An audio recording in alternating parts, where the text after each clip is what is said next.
Okay, for steaming milk, first what you're gonna want to do is get the water out of the steam one.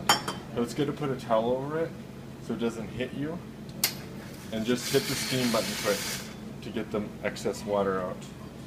Then you can put the steam in the pitcher and just keep it close to the surface and steam until you get a nice amount of bubbles.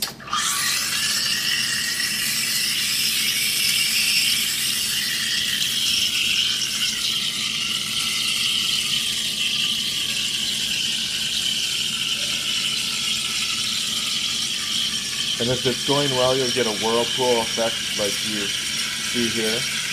That's because I have the steam one so close to the pitcher. And then you just want to go until the pitcher starts to give your hand a little pinch so that it's too hot to hold. And there we are. So I press the steam button again. The milk's all ready. Now you just want to purge the steam one again quick to get the excess milk out. And it's really hot. And then wipe it off and get all the excess stuff. Sometimes it helps to use a wet towel to wipe it off.